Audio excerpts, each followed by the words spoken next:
It is time to engage. Today we are talking about the second to last episode, the penultimate episode of Star Trek Discovery Season 1, The War Without, The War Within. Which is interesting that they decided to call it The War Without, The War Within. There's a comma, so take that as you will. I'm Matt, Sonia, Vanya. We're here to trek this, and trek this hard, hopefully. Sometimes we wreck it, sometimes we trek it. We will judge at the end. And you, if you're watching this live, we want to hear what you think. Chime in on Facebook Live. Tell us what you think, because we are happy to hear it. So let's start talking about The War Without, The War Within. A lot happened in this episode, and yet there were parts of it that felt like it was going super slow. It was another one of those strange episodes. It's like, how is this so fast, and how is that so slow? Vanya, what did you think of the pacing? I thought it was, like, pretty normal, but again, like, it's like pretty, like, standard kind of pacing. It wasn't super fast, but at the same time, as far as content, I felt like, oh, we're getting so much. But then I was like, at the end of the episode, I thought, what are we missing? We're missing all these things that I thought should happen. And that's weird. It's a very Discovery thing. It is. Sonia, do you agree? Do you think that pacing was just kind of a little strange? They spent time on things they didn't need to spend time on. And we could have had more plot. We could have had more answers. Yeah. I think there's like a film and TV writing rule where you start a scene at the latest possible moment. So you're not like wasting the audience's time. And I feel like I felt like my time was wasted a little bit. Like in that turbo lift with Saru and Michael when Saru was basically explaining to Michael everything the audience already knew. Yeah. There was a moment at the end of that scene where, yes, we needed to see what Michael thought about the fact that Ash is back to being Ash, maybe, and would really benefit from her. Like, that bit was important. But I feel like there are just moments in this show when you're like, that's not the thing that needs to be said, that's the thing that needs to be said. Like, there's also this thing in TV called the cold open. It's that bit, the hook, that happens before the Discovery theme song. Every now and again, there actually isn't one, which is sort of neat. But the cold open on this one ended with, Lorca's dead. And it's like, yeah, we totally watched him get thrown into the spore drive, so... I felt that exact same thing about the cold open. Yeah. I was like, nothing. That's going to shock the Andorian over there. Cornwell's going to be shocked. Like, the Tellarite's going to be shocked. That's about it. Because cold opens, ideally, you're supposed to get a little... It's like a mini cliffhanger within the show, which is... It's a really great tool for television. Like, it's such a lucky thing and to be able to do. And I was like, oh, okay. Yeah, that's your hook. The information we learned in the last act of the previous episode. Yeah, I didn't think that was great. Even if they needed to keep that in to let the Admiral know. Even if they did, Matt, I think that they don't give us enough credit to understand what's happening. So this was after the Vulcan ceremony, the mind meld. Well, we know he's going to get a lot of information. Why would he... And we know the only thing that she needs to know is that what was happened to Lorca, right? Yeah. So there was that extra dialogue that didn't make sense. Yeah. And there was... I just think that they don't realize how quick we are, how much we understand. It's true. How much we retain. They feel like it's like they have to tell us things. Yeah, they don't give us credit. Yeah, they don't give us credit. Although I must say, on YouTube, we had a comment from someone who said that they really enjoyed having that moment where Stamets explained that Lorca did everything from his chair to cause those jumps to happen, and then got all the... Like, there are people who benefit from this. Sure. So, it's good to know that, I mean, we're not the only Trekkies in the universe. Yeah. It's just a thing that we don't particularly dig, but, some people are enjoying the, like, redoubling of information. But it's not even... For that... In particular for this cold open thing. Why wouldn't the cold open be the end of the cold open before the credits, opening credits be that they're being boarded? That's the bam! They're being boarded! That's a good bam. That's, whoa! And we don't know who it is. Don't end on information we already know. We don't know who's boarding Discovery. Credits! Now, that would have been like... That would have been a much better cliffhanger. And on the topic of cliffhangers, can we talk about what Saru said at the end of episode 13? When he said, the Klingons have won the war. And in this episode, we find out that the Klingons have taken 20% of Federation space and wiped out a third of the fleet. That is not winning a war by any stretch. That is doing better than 9 months ago. But it looked like on that map that Klingons had taken over the whole quadrant, that Starfleet was no more, there was no Starfleet signals coming in and out. It sounded like Earth was taken. It needed an extra word in Yeah. It needed, the Klingons are on the verge. Yeah. Like a couple words. I've got to say, it felt like a cheat at the beginning of this episode to be updated and be like, hey, wait. They haven't won. 9 months have been pretty crappy. And, the updates that we did get in those briefings, some of them were pretty important. Like, hey, I saw the wreckage of the USS Discovery. Oh, that was the ISS Discovery. And we're like, oh, great. Klingons destroyed the ISS Discovery. Now we know. That's useful information. It was something that we were talking about in the previous episode. In fact, for the entire Mirror arc. Yeah, we're like, where's Discovery? Mirror Discovery. Just booting around, like, shooting people, having no idea what's up, because they have absolutely no restraint. And it makes sense that they, were immediately killed. Yeah, it does make a lot of sense by Klingons, because, they're at war with Klingons. That show looks like a Federation ship. Boom, boom, boom. Done. Perfect. Yeah. Now, another thing in that briefing that I really want to talk about is how they retcon the explanation of why nobody ever hears about their 4-episode adventure in the Mirror Universe. Vanya, what did you think about this must be classified and top secret, because if people knew their loved ones... Yeah, I was like, well, they really took care of that. The first thing I thought was Matt's gonna be like, okay, because we've been talking about it. We've been talking about so much. How do you even explain from 10 years from now, Kirk, how does Kirk not know about that? Yeah. And they were just like, yeah, we're gonna tie this up. So, and I was like, okay, you tied it up. That's great. And I guess Sarek, on both sides, is really good at keeping a secret from his son Spock. Because neither Spock ever knows anything about the Mirror Universe. So yeah. So that was Sarek the point of that then. Just because we explain, know that in the original they don't know about me. Okay. And it's interesting because I was chatting with my friend Brian about this whole idea of why the show even had to be a prequel. And it seems like it came down to the fact that they needed the Terran Empire at its power peak, so that you'd be able to go and take a look at the Terran Empire being terrible to everyone. Because if they did this post Deep Space Nine, the Terran Empire has fallen, they're slaves, and they're basically they're a rebellious force. They're not these imperialist monsters. They're kind of an upstart bunch of jackasses, as opposed to totally brutal warlords. And I feel like they just explained away the best they could in that briefing to make us okay with the fact that all we wanted to do was show everyone's evil mirror version so we can maybe have a morality tale in episode 15. Yeah, because they've set that up, haven't they? Yeah. Yeah. Yeah, it looks like the only people in episode 15 who are going to have any interest in not murdering all Klingons ever are the people who went to the Mirror Universe and have come back. Right. Because everyone else is Sarek's ready to murder them all, and obviously Georgiou's going to do it. Right. But that she's from the Mirror Universe. We've got all those Andorians who looked like they were ready to just shoot anything. Yeah. The Tellarites are ready to shoot anyone, and Cornwell is happy to do some murdering. She's really jacked up. Yeah. She even murdered those fortune cookies they spat on her grave. Yeah, she is really worked up in this episode. Now, Sonia, what did you think about the assumption that Cornwell made that, well, my Lorca couldn't possibly have survived in the Mirror Universe, so I guess he's dead? Was that enough for you? No, he's coming back. Right? I want to know where the real Lorca is. That's and why does she call that one thread. the real? Why does she call the one who was killed in the Mirror Universe my Lorca, the real Lorca? I guess my Lorca's dead. I think she was talking about the idea that one Starfleet officer on his own could never make it in the Mirror Universe.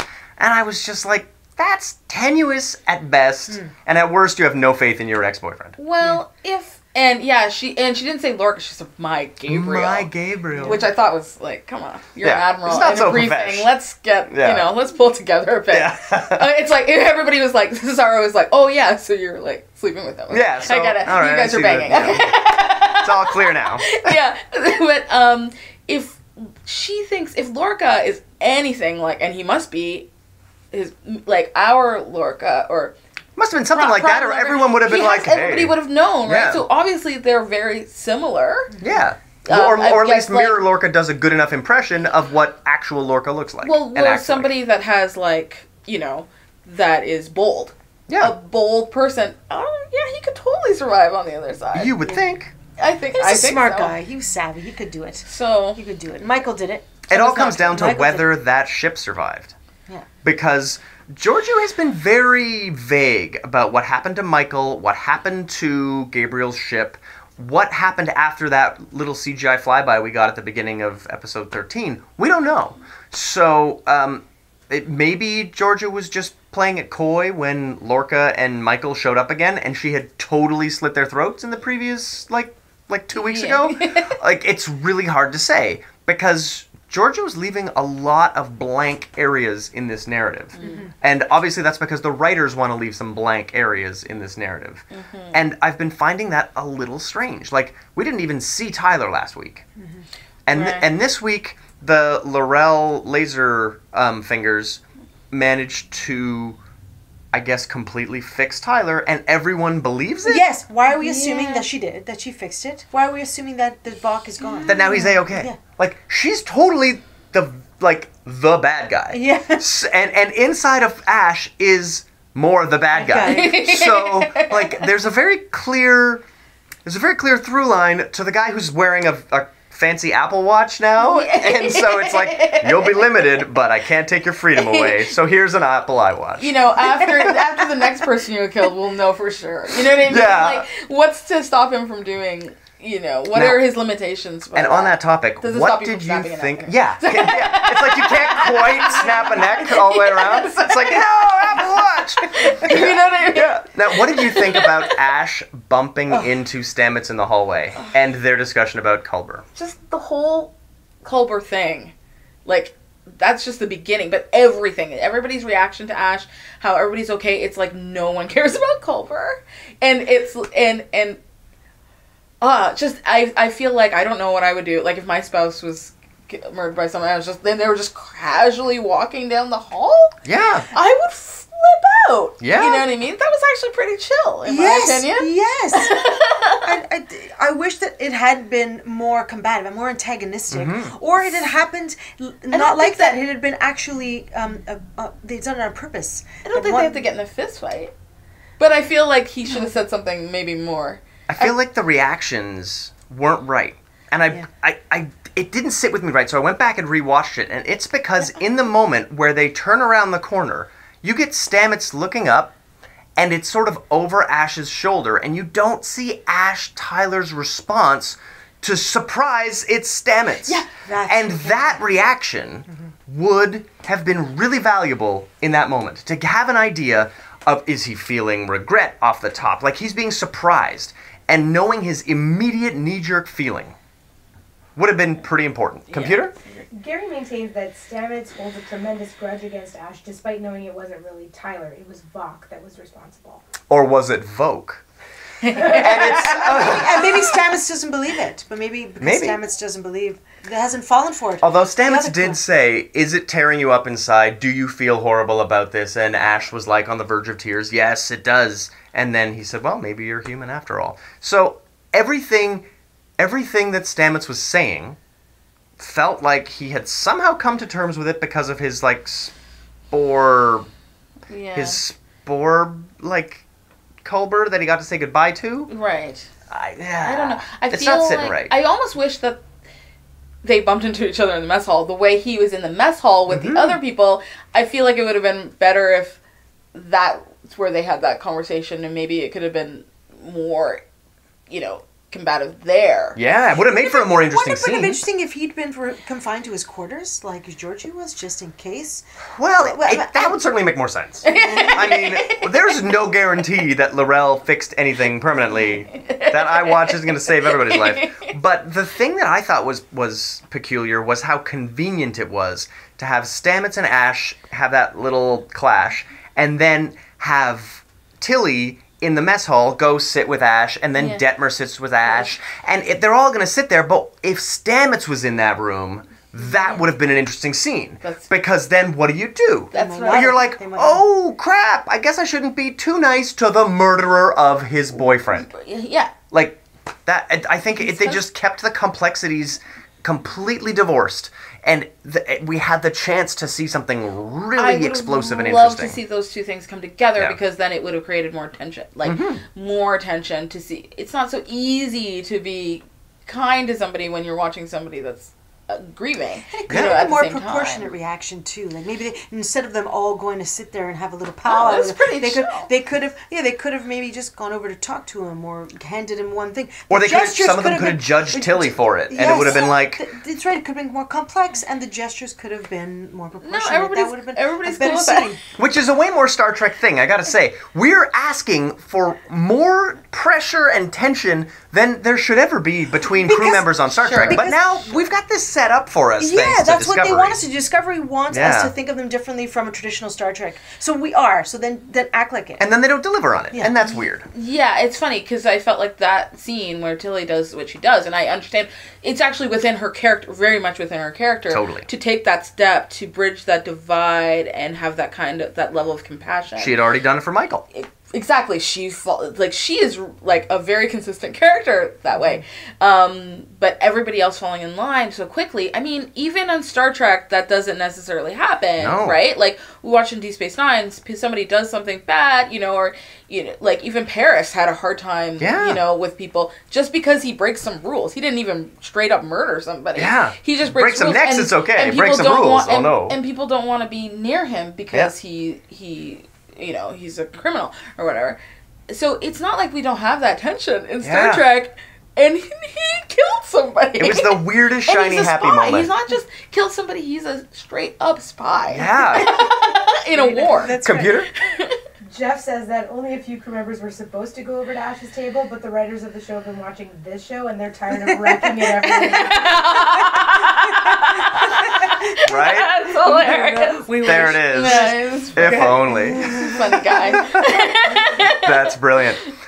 Now, I must say, on the topic of everyone having shiny, happy moments, it seems like everyone on the ship now believes Philippa Georgiou's alive again. Which I find interesting. You saw Detmer go, Yeah. she was so happy in that moment that George was alive, but Detmer was just in a universe where there were doppelgangers of everyone. And Detmer, not for a second. She was just like, yep, that's her. And it's like a magical return. Oh, yeah. It's like a resurrection all the way. And the fact that nobody seems to be shaking their head at that, and the fact that Cornwell thinks this can be somehow kept under wraps on the very ship that went to the Mirror Universe. Well, Is this Bazonkers? Yeah, even right from the briefing, right? When she's like, no one can know about the Mirror Universe. And Saru and Michael are like, nothing? And then Sarek, yeah, and then Sarek is like, well, yes, and then she's goes like, into it. she's like absolutely nothing. They're like not a uniform, nothing. And it's just like a person, like a whole body. Like, what if that happened? You know what I mean? And then next thing you know, It's like, yeah, leave no evidence. And they weren't even really that worked up. They just kept saying, oh, she really has a resemblance. It's like they were kind of happy that she was there, Yeah. which I was like, aren't you totally freaked out? Right? Although I really did enjoy the solo encounter between Giorgio and Sarek talking about their wards. And then that moment where Sarek was like, well, didn't yours kind of get totally schooled, and I don't think we should make comparisons. It was such a high ground Vulcan He diss. was such a Vulcan. Yeah. I'd burn. I wish Yeah. he were more like a Vulcan, though. I liked that scene too, but I wish he would more of a traditional Vulcan, a strict Vulcan. But he's... I'm thinking maybe that would add a little more tension. It's To true. certain moments, but maybe I'm wrong. He's not a regular Vulcan. Because he married a human. Yes, that's right. This was Matt was saying. Now, He- as long as we completely ignore Mark Leonard's performance of Sarek as the Vulcanest Vulcan that ever Vulcan, because you're right, this is the least Vulcan that has ever Vulcaned, because he marries a human woman, he has a half-human child, he has a human ward. In his entire house, there's only 1.5 Vulcans out of 4 people. So he obviously has a very un-Vulcan way of doing things. And he actually, in his goodbye to Michael, had a really beautiful kind of discussion of the heart. And not about the human heart, just the heart. Yeah. And I thought that was kind of lovely and beautiful, completely inconsistent with the one that we meet in 10 years. But maybe he has some crazy stuff happen to him. But maybe a younger Sarek is more lofty, you know, than an aged... And he becomes tempered. His more willing to try new things. Yeah. Computer? Gary thinks that putting her in the role of captain goes completely against everything Starfleet stands for. He's having a really hard time. It's a straight up terrible idea. Yeah. It's like the worst thing they could have done. I mean, Cornwell was still on the ship and is like the ranking admiral. But what did you think about that moment when she was like, Starbase 1, that'll be a sight for sore eyes? The moment she said that, and, you know, the threat ganglia did their thing, it was like, oh, Starbase 1 is going to be so destroyed. Right. And then they zapped into this horrifying shot of what happened, and then the helmsman immediately was like, I can zoom in on that, and does. And it's like, yeah, that's morbid, okay. But it showed us that crest that we needed to see. Nobody asked her to do that, but, you know, I can enhance this. Yeah. But then she went total Commodore Decker. She had a crazy Commodore Decker moment where she was just like despondent, couldn't do anything, and the alien commander beside her had to take over. And I thought that was I hope that was purposefully a Doomsday Machine Commodore Decker callback, because I really enjoyed that moment. I really liked it too, and I liked seeing Saru like take the reins again and be like tough and, you know, just think quickly. I just feel like, man, Cornwell needs a break. Like, she needs to, like... There's some PTSD there. She needs to take a freaking long nap, because she is not... She's blown away, you know... Shooting at fortune cookies. Yeah, she's not well. Leaving them while Klingons are after them, just hanging in, you know, the battle. Yep. She's hiring Terrence to be the captain of the ship. She's off her rocker. I'm like, are you a spy? You know what I mean? Like, pull it together. It's some kind of madness, that's for sure. Sonia? Well... They have to find a way to get the Klingons, right? They have to go to Desperate Kronos. Times, They have to go to Desperate Times. Isn't that what he does? Yeah. Well, yeah, when he said, the mind meld, when he says, I did like when he said, it's a requirement of our times. Yeah, which is watching Starfleet lose everything that makes it Starfleet. And that's interesting. Yeah, it made me think of, like, the Vulcan mind meld, like, consent, right? Yes! It's not the first time, though, like Spock does it. Yeah. Right? But that's mind rape. For sure. Yeah, but where Spock does it in Undiscovered Country, right? It's like, so they do use it that way, and it's not the first time it's happened in Star Trek, but it was like, Saru was not ready, and it was just like, it was just happening to him, where he's just like digging around in there. So Discovery showing us Starfleet in disarray. And in real distress. Real distress, and it's it's what happens, and then we see them in the original series. You know, they've got it together. 10 years later, everything's better and brighter. Yeah, the ships are all painted white. It's nice. Computer? Melissa wonders if the moral dilemmas presented are finally giving Matt the morality that he wants so badly. Right? In the show. The whole point of the morality tale. I mean, normally it's a 1-hour morality tale, but this could just be a 15-hour morality tale. And if so, I hope we get the echo of what we had in the pilot 2-hour. I would love to see Michael have to kill Philippa. That would make a lovely balance, because Philippa's not going to destroy Kronos. She's clearly planning to, and it seems like that might even be Sarek and Cornwell's plan, to completely obliterate Kronos. But that doesn't happen. Because it still exists. I was talking to Jeff about what Philippa wants, and he's like, maybe to be emperor, to take over, to be in charge, right? She's in charge of the most advanced ship in the fleet right now. Yeah. The last time that happened, it was Archer, and he was going to do a pretty solid job of becoming emperor until he was too dumb to pull it off. and it was Emperor Sato, and that was pretty great. Yeah. But I feel like what's going on now in this final hour that we're in store for is going to be, hopefully, a mirror of what we saw in the first 2 hours. Because otherwise, putting Philippa on the throne, on the Discovery, in the big chair on Discovery, Yeah. it'll be really interesting how to see control her, what how she to control- does. Well, the Admiral's there. The Admiral can override. Yeah, and That's what good, is so. even the point of it, though? Can there ever? Oh, I have so no my faith. fear is, and my fear is that Giorgio has done something, so the Admiral can't override her. You know, to the. I just feel like I don't really have any faith in Admiral Cornwall, like at all, like as a leader, really. Like she is kind of all over the place. You know what I mean? And Saru, maybe. Yeah, will be the I one. mean, I don't know. I just don't know how they're going to. I mean, I know I've been saying since the beginning. In the end, it'll all come together. You know what I mean? And we'll see, like how the whole what the whole arc is, and it'll be like a movie. But I don't know how they're gonna tie all this up in an hour. The only thing that makes sense to me is that they're sending in Philippa so that they can have complete deniability when Philippa wipes out an entire civilization. Because the USS Discovery does not exist with a spore drive after this show. Like, we've never seen that ship, a ship that looks like really anything in this show, but we've never had a spore drive. And we've also never had people who were aware of the alternate universe just, like, go onto other ships for the next, 10 years and spread this weird little story that they heard.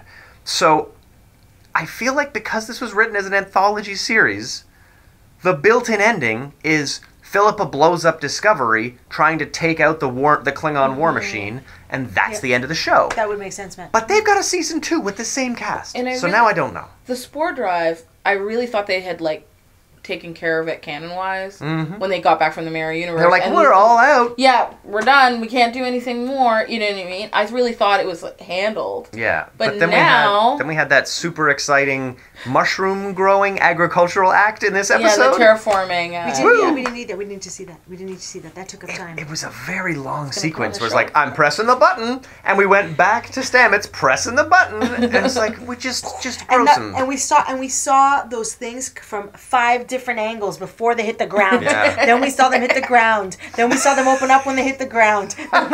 Then we heard them talk about the. I couldn't believe how much time was spent on it, and the visuals weren't even out of this world, right? No, but we just learned a lot about mushroom farming. Computer? I know Gary thought that terraforming was awesome. So Sorry, Gary. Love for the terraforming. Okay, Gary. Yes. Don't get me wrong, I liked seeing the terraforming process. Still, we It didn't just need it. was also an agricultural process. It was such an involved thing. I thought it was neat that it happened. It just took up too much screen time. A bit like the conversation between Ash and Michael when it finally happened. That conversation just went like this. How are we so supposed to take long. him seriously in that onesie? No, truly, as a costume,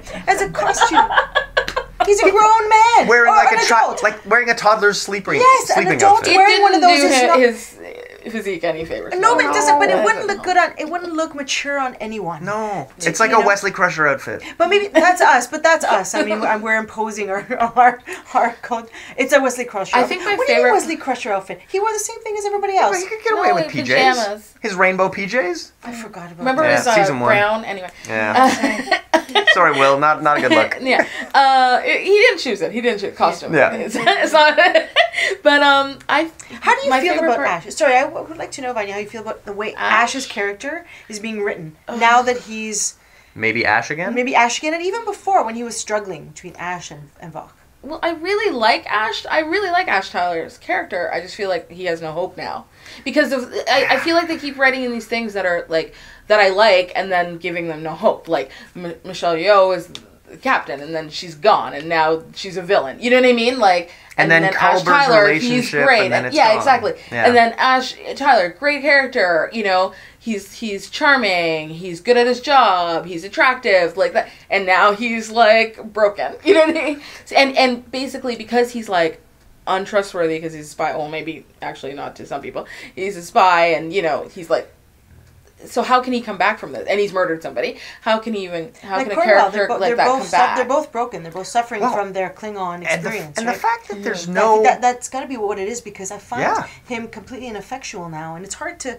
It's disappointing to see, but Yeah. maybe that's the best way to do it. Anyway, sorry, Matt, I interrupted you. No, I just think it's interesting that Michael, who has no rank and by all rights is a prisoner going back to prison any minute now. We forgot about that. The fact that she is like, no, you're a criminal and this is a hard road back and you have to do it alone. It's like, you guys could be in the same penal colony at the end of this show. Like, that whole plan to go live a happy life somewhere could be just a happy life in jail. Well, I did understand what she was saying. Like she can't be for him. You know what I mean? Like, she can't be the only thing that he had to hold on. She can't have that kind of pressure of being, like, the only thing that kept him from being a horrible person and continue to be a horrible person is on her. That's like, dude, you really got to be on your own. Like, I totally understand. Especially because he didn't actually lean on her when he had the chance. Exactly. Yeah. And so I totally understand where she's coming from there. What I found funny about that conversation, though, was when he said, you know, you just don't want this to continue because things got complicated. And I was like, dude, yeah, no shit, it got complicated. You straight up murdered somebody, you tried to kill her, and you're a Klingon. That is like the most complicated. I was just like, don't say it casually. Yeah. Like he only word that was missing was like, it just got a little complicated. He stopped there, but he did say, because things got complicated, like, come on. Yeah, like, it's like he thought that he like came down with like herpes or something, and it's like, no, dude, this isn't like a mild case of you got a big case of being Klingon. So that was probably her best like he said, yeah, exactly. Because that was actually probably her reaction to that was probably the most realistic part, because she was kind of like, what? Like, you know what I mean? Like, because it's a way bigger deal than that. And I actually do agree with her. Like, he has to figure out, like, he can't be her crutch. She can't be his crutch. Like, to becoming better. Especially because we don't really know what's happening in his head. Yeah. You know, we have a mutineer who made choices because of information she had and didn't share, versus a complete, like, split personality, could do anything, anytime, Jekyll and Hyde. And that's more than just complicated, Ash. Yeah. Way more. I was really happy when Michael and Ash got together, because I wanted Michael to get some love. Yeah. You know, just because it was nice for her. Due, and I really liked her, and she was going through a lot. And talk like I know her, but I'm watching her. Mike was having a hard time. Yeah. But then there were a couple of episodes where I didn't. The way that their relationship happened, or the things that happened between them, didn't sit well with us. I remember that time when they were in the alternate universe, the universe, and Lorca was, well, they didn't know who he was. He was in the Agonizer. And the Agonizer. I don't know. They detracted from my affection for my delight in that relationship. So I don't feel invested in that relationship anymore. And maybe it's also because she told them where to go. Yeah. But I also feel like that relationship started fast. Yes, it's true. It did also happen it's not fast. real. Like, it's really not real, because he wasn't him. He wasn't really totally himself. But there was a part of him that was Ash. That's why he was so conflicted. And he didn't really start to revert until Laurel joined the ship. But the fact that this relationship has been, you know, a few episodes in the making. Yeah. This is not a long season. Yeah. Like, they don't have a 3-season arc, or like, it's not like Troy and Riker with their Imzadi history. Like, there's not a huge history, and they're playing this like there's some kind of wedding being called off. It's a bit like... It's actually very Star Trek. If you think about the like some of the relationships that have started and stopped in like Next Gen and all, where people are like in love, like Picard, like even like he's like with Vash, or remember that science officer, and it was like 2 seconds, and then he was like in love with her. Like it happens all the time. Like, or what's the one with Riker and the non-gender. Oh, yeah. That was a great episode, And I can't remember the name of the other. It starts with an O. I can't remember. And, yeah, he was, like, in love with her in, like, 2 seconds. I mean, really, they've actually had kind of a long time, Star Trek-wise, to fall in love. I guess the funny thing is, it always feels like it's either an eternal relationship or an episode to tell us a story. Sure. And the fact that this relationship is, like, 7 episodes to tell us a story is, like, in a weird pocket. Right, I understand. I wanted it to work, and I'm sad that you know. I agree. I wanted it to work too. Yeah. Oh, soap operas, Star Trek. we liked that's what we liked about a lot of the original. Yeah, the ones that came before and then it. the thing about those not the soap opera relationships. aspect of it, but the relationships. Exactly. The thing about those relationships were that they were sustainable relationships. They were friends who had been friends for a long time, colleagues who had known each other, or former lovers who still cared deeply for each other and were working together. Like, there were a lot of interesting relationships that lasted and deepened, like Geordi and Data's relationship. Like, we got to see relationships deepen, and I feel like this is a bit of a funny situation where where if you're going to tell what was originally going to be like a 10-hour and then turn into a 13 and now a 15-hour story and then turned into multiple seasons, it's like those arcs are kind of hard to revise on the fly. Sure. I think we're starved for love. Like, you know, like in Star Trek you get more of that, and it would have been even, I was actually wanting Tilly and Burnham to be, like, they haven't been together. Yeah. They're almost like They haven't shared screen best time. friends. They're supposed, you know, if that was like O'Brien and Bashir, they'd be like, oh, I can't wait to get to that. Like, Yeah. you know what I mean? Or Data and Geordi, like, they would want to be in the same space because, I mean, 'Cause she's they're been pals. in the mirror universe and terrified that her friend might Yes. be murdered, and that we haven't seen them together, and I really don't think it's going to even matter when they come. It's going to be like nothing. Yeah. Oh, they were there together, but it was nothing. It wasn't. She talked about her dad, and then she pushed her to Tyler. But Actually, Yeah. I actually liked that scene. Yeah? yeah, that was talking about her dad. Yeah, that was good, but it was like That they had already. It's like they'd already been together. Yeah, it seemed like the third or fourth scene, Yes. Yeah. and we only got to see the first one. It's Yeah, again yeah. one of those moments where it's like some things take way too long, and they're showing us this, and other things And they are were just missing like pockets. we're missing other things. Yeah. Yeah, computer. There's a lot of agreement about this episode having more character development and about Tilly and Burnham and wanting them to have some screen time. There's also a side conversation happening with Gary and Jeff and Melissa about Saru hoping he doesn't end up in an escape pod with Georgiou because once she conquers and once she succeeds, she's gonna eat him. Yeah. Oh man, sharpen your Kelpian knives. Oh, that'd be good. I love that. That This Kelpian is my commanding officer. I love that moment. That was an interesting moment. And then when Saru was just watching them discuss the fact that they had eaten one the night before, and it was like, oh, I just wanted to save you the pain. Yeah. Like, that whole conversation, I felt like it could have been done better. Also, a site-to-site transport. Again, these things are like crazy risky things. And the transporter pad is literally 5 feet behind you. And it's like, site-to-site transport, chuck her in the thing. It's like, if she doesn't wind up in a wall first, this is...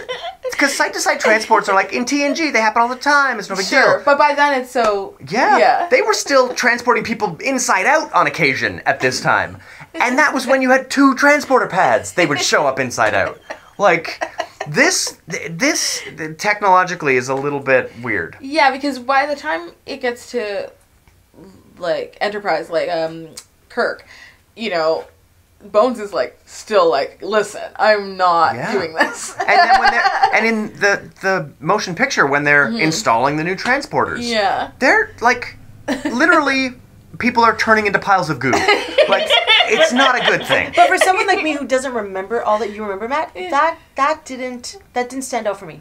No. That technical aspect, and some other ones that you have noticed because you know it so well. Like when Giorgio was grabbed like this, and then they materialized like this, and you're like, every single time 2 people are grabbing each other, they show up the same way. Yeah. And normally, that's what the middle transporter's for. And Because wouldn't it's it like be individual, and then in the middle, that's where they pop together. And that scene would have worked, right? But because she could have done this. But also, what have you done to me? Even JJ and Justin Lin get that right. But also extremely risky, Burnham. Like, you know, you could be, now you're just like Burnham Giorgio. Yeah, like, you could have a real Tuvix problem there. Yeah. But not even that good, like just mush. Like just mushed into each other, not even Tuvix. Just George goo. I think they're trying to do too much with Discovery. You were talking at the end, a little bit after we watched this episode, about how something about it being focused on being a military show, right, as opposed to a morality show, for example. Sure. So what if they had just done that, and so it's become that. It's clear that that's kind of where they were going. Maybe if they just focused on that the whole time, and we just had that, and they hadn't tried to spend time on these other to appease us, maybe with relationships. I mean, it's still with, like you were saying, it's NCC 1031. And we have not been playing with the fact that it's Section 31, black badges, like none of that stuff in 13 hours of this. None of that has come up. Yeah. And I feel like we're sort of... do you remember the USS Pegasus? Mm-hmm. How it was that ship that Commander Riker's former captain had, and it was like a black ops ship that was doing things that it really shouldn't have been doing. They were developing technology that was against so many accords. But it kind of feels like this is the USS Pegasus show, where they're doing all kinds of stuff they shouldn't be doing. They're breaking rules, and it ends badly. Well, someone gets like transported into the middle of an asteroid. Like, it's gonna be bad. And I feel like that's essentially what the show is. It's like the Star Trek Pegasus. Well, I think that would have been really cool if that's what the focus was, for it to be completely a military ship. You know what I mean? And that they're breaking rules and nobody else, and everything that they're doing is top secret. You know what I mean? Cool. Then they can break canon. They can have technology that other people don't have. You know what I mean? Then I would have been like, That's pretty cool. You can wear different outfits because you're all like tactical. Right. But no one else knows what you're doing, and there's going to be information that, 10 years from now they don't know because this is a special, like, I don't know, Black Ops thing. It's just a science vessel, like an Oberth. Like, it's just a boring science vessel that happens to be the longest ship they've ever made, like the biggest ship they've ever made. All this stuff chucked into a science vessel instead of it being a Black Ops vessel. And it had such shades. Even when all those prisoners first showed up in the third episode on Discovery, they're like, this thing's just off the line, black badges, and 1031. Like, all the hints were there, and they've never delivered on that. Because it wasn't what it's not. That's not the actual show. They were listening to us. Maybe they were listening to us. Maybe. Uh-oh. In the wrong way. David says that the number 1031 is because Brian Fuller loves Halloween. October 31st. Really? That makes perfect sense. October 31st. Well, and it's nice because it's a 4-digit registry number that works nicely in that time time for ships. Although, on the topic of ships, there was a moment where they were discussing the USS Saratoga having its antimatter ignited and it taking out a whole space station. Yeah. But there are so many USS Saratogas, but I have no idea which one they're talking about, because there's a Miranda-class Saratoga, there's, like, way in the future, there's some Sovereign-class, there's a Royal Sovereign-class Saratoga, but there is a Constitution-class Saratoga that is alive and well 10 years from now. So maybe it's not that one. So, or maybe it is, like... There's got to be another Saratoga in there somewhere. Like, there must be like the same class as the Shenzhou, maybe, just wedged in there somewhere. In because Saratoga is a very suspicious name for them to choose, because we know that there is right now a USS Saratoga that's a Constitution class vessel, or it just like hasn't quite yet rolled off the line, but it should be out there. It's a really weird choice to have made. Just saying. Yeah, but there's a lot of choices. I mean, there's certain things that they do, and they're tapping in. They want us to obviously they want some of us to recognize things that are canon. They brought up Archer this week. Yes. You know what I mean? Things like that. But then at the same time, it's kind of like, I don't know. I haven't figured it out. Like, are they saying, yeah, we want Star Trek fans to love this and be like more Star Trek, or they want to be like, who the fuck cares? We just want new people. You know what I mean? Like, sometimes I feel like they're catering to Star Trek fans, and I'm like, yeah, okay, this is for us, or, me. And then they'll just go, fuck you. You know what I mean? Yeah. We're pulling things out of the air in holograms, and we don't really, we don't care. So I haven't really figured out. Well, it would have been fine if they just decided they didn't care about that. Yeah. It's like they didn't know they didn't have a vision. It's like they didn't have a clear idea of the kind of show they wanted to make. The sad thing is they're making the same kind of choices that J.J. Abrams made in the JJ verse or the Kelvin verse, where it's like they'll talk about Archer and his dog a little bit, but just to let you know that we share that information, but when you're talking about the literal first time humans stood foot on Kronos and Klingons looked really frigging different, you're putting a little more salt on the wound of this whole your Klingons look terrible thing. Yeah, I almost feel like that to me is more complicated than even like technology. Because technology to me, we can say, okay, yeah, they have paper and dials in the 60s because that's what they had, and they didn't know what we would have at this stage, right? Yeah. So I can be like, maybe you want to get rid of the paper and some of the dials. Or Kirk's a hipster. Yeah, exactly. And move forward and then be like, okay, this has always been the way it is. Yeah. We've always had, at this time they always had this technology, okay? You know what I mean? Because if we have better technology now than Kirk did, let's just make that go away. You know what I mean? I can get behind that. I'm more frustrated with things like the way like Klingons look, or you know what I mean? Like, yeah. But I liked the Andorians. Getting to see more of them today. Their crazy vocoder box. Yeah. I don't even really mind all that much. Maybe there's just a few Andorians with a funny voice. But at least they look evocative of Andorians. And they've had a crazy change from being like powder blue with antennae here to being like this cool new deep jello color where they're kind of a little iridescent and a little translucent. Yeah. And even Shran had ones that moved differently. Like, the Andorians have evolved and changed a bit. But Klingons, I'm sorry, we're 13 episodes into this, and the Klingons still don't look like Klingons. And there was an idea that, hey, maybe we'll see other houses. They all just look like that. It's interesting to choose a group. Like, I don't know, maybe they're going to deal with it. But it's interesting to say, this is the group that is the main antagonist for this show. Yeah, for the movies, for everything. And we're going to take every other alien in this universe and keep them exactly the same as you always do. But the only ones, the ones that you're going to care the most about, pay attention to the most, we're going to completely change them. What? That's a strange choice. Yeah, and it still has not come close to paying off. We got an hour left. Maybe somehow it pays off beyond we were trying to hide, an actor from you. Because so far, it's the only explanation I'm seeing. Computer? There's a lot of love from Jeff for the original Klingon, General Chang, and a reminder from Gary that Shakespeare is best appreciated in Klingon. Yes! Old OG Klingon love. Chris Plummer, and I gotta say, Chris Plummer, as the best hairless Klingon ever, showed us how it was done. It also showed us how their heads are shaped. So, computer? Yeah, Gary would like to ask Worf what happened to have Klingons look that way. Right? We don't discuss it with outsiders. That's what he'd say. Yeah, absolutely. Or he might say, yeah, I don't know. I can't explain this one. It's like, they tried on Enterprise and they never went that far. Got a little weird. Okay, so before we get into talking about what next week looks like, let's go to Red Alert here and figure this out. Trek it or wreck it. This is always an interesting moment. Last week, unanimous decision, the episode trekked it.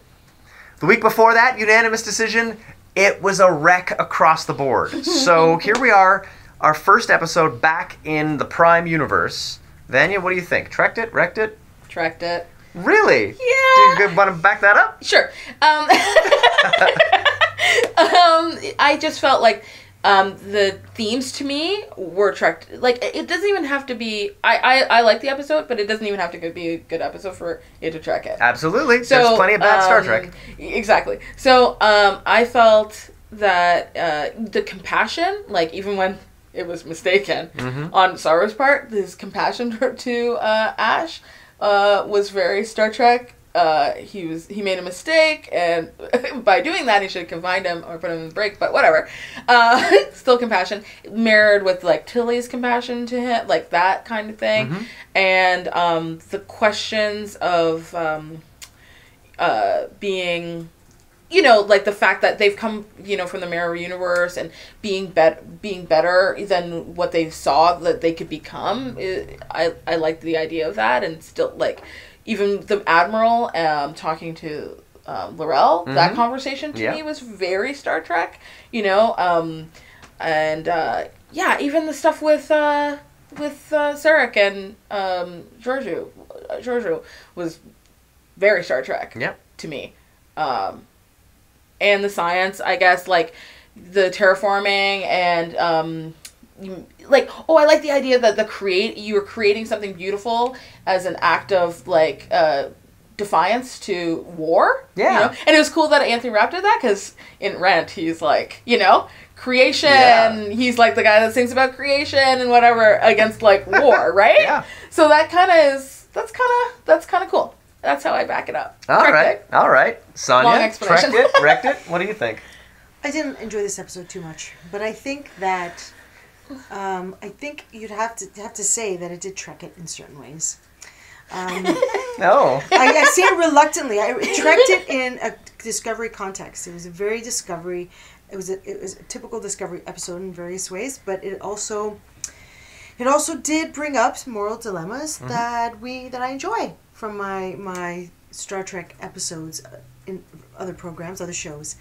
But for the first time, there was a ton of relationship activity, and I didn't enjoy it too much. So that was very disappointing. I think that's one of the things that ruined it for me. But I have to say, just because of that, all of a sudden, this big moral dilemma here, this is a big Star Trek thing. So I'll say it trekked it, even though. Okay. Okay. I'm not going to smile about it. That's fair. Now, I feel like, for me, there are elements of this that are still, like, way outside of Star Trek continuity. Like, we're not even coming close to fixing all the things that, Chris was like, don't worry, the continuity will work itself out. Canada will be fine. It's like, no, man. Unless you're going to do all kinds of magic tricks in the last hour of this show, your continuity is boned. But, thematically, with the exception of, like, Klingons having no honor in the way they fight. Oh, yes. Like, that was that. I did not. So that's a little, like... Don't interrupt your... I think I like to imagine Klingons in Discovery are a different race entirely that maybe spell their name differently and it's just phonetically the same. So let's assume they have no honor and that war is not some child's game with rules, even though that's exactly what war is to Klingons. Rules, honor, they're samurai. Let's pretend like that's not the case. Oh. Thematically, this episode is really starting to move forward toward the morality tale. And the morality play here is going to be something to the effect of confronting the darkness and raging against it. And I'm liking that. I'm liking the fact that we're seeing the people who went to the mirror universe and were frightened by what they saw. They're the ones who are looking at this... at the Prime Universe, with the Federation being desperate, and the Federation grasping at straws, and the Federation willing to kill in really dishonorable ways. It's starting to get Trekkier. Make no mistake, this is bad television. Yes. Like, I disagree. But this show is like, it's paced all wrong. It thinks a cold open is a cold open for the characters, not the viewers. Yes. Like, it's not well written in so many ways. And the camera work in this episode was like the Bourne Identity every now and again. And I was like, find a tripod, what's happening? But badly constructed television aside, it's feeling a little bit like Star Trek in a way. So I'm going to say it trekked it as well. What? Yeah, badly. Like, it's bad TV that I did not enjoy. I didn't enjoy the thing. But it was Star Trek. I have to agree with Matt on this week. Yeah. This week I have to agree with Matt. It was Star Trek. I did not think... I don't think it's bad TV. I will say this. I don't think it's bad TV. I do like Discovery. I will say I don't have that... the excitement that I would get when I would watch Star Trek. Yeah. Like... I would actually, when I watch Star Trek, when I watch Deep Space Nine, even Voyager, which took you a while is to even go less so, but like, I never watched Enterprise, like, all of it on the air, but when I watched every other show on the air, except, and TOS, I would get really excited. Yeah, it's not exciting. Like, I would know that it's going to show beyond, and I would be, like, really ready to see an episode, Are you looking forward to this next episode? I mean, I suppose... I just don't... It's not the same as... Yeah. I don't know. Maybe it's because I was younger. You know what I mean? Maybe it's because we watched television differently then, and we had to wait. We had to wait to see it. And we couldn't jump it. We couldn't binge. We couldn't all watch it in one clump. Maybe that's why I had that excitement. Maybe I should let Discovery off the hook in that sense. But still, like, I don't have that same... excitement to get to sit down and watch an episode. But I do like it more than you guys. Good. Well, before we wrap this up, computer? Oh, just to say that unanimously on the thread, it's a Trek It. But there are differing opinions on whether or not it is well-constructed television. David thinks it's one of the best episodes, thinks the show is constructed really well, on the edge of a seat every episode. Hey. Some other people agreeing with you that it's hard to reconcile it. So lots of differing opinions. Cool. Well, that's what Nice. this is about, and I'm so Yeah. glad to hear that. We still have 1 week left before we're giving away these awesome, cool, amazing Star Trek stamps and a $100 iTunes gift card with it. So if you want to be in the running for this, hop onto our host site, highball.tv. Check it out. You can watch this show, all of it. You can watch Trek It or Wreck It on highball.tv. And if you comment on there, we will be picking our favorite comment out of a hat to let you win $100 and the ability to be even geekier than your average Star Trek fan, because you not only love Star Trek, but you collect stamps. You can't use them. You have to, don't use them. Good Lord, no. You have to collect them. But if you wanted to, you could use them. And they're worth like $40 worth of mailing things, if you're into that. I don't mail things, but I do like stamps, and these are pretty badass. So if you want to be up for that, you can hop onto highball.tv, sign up on there, and give us your thoughts, because we're looking forward to giving away some goodies. And we'll do that next week. We'll see you next week, guys.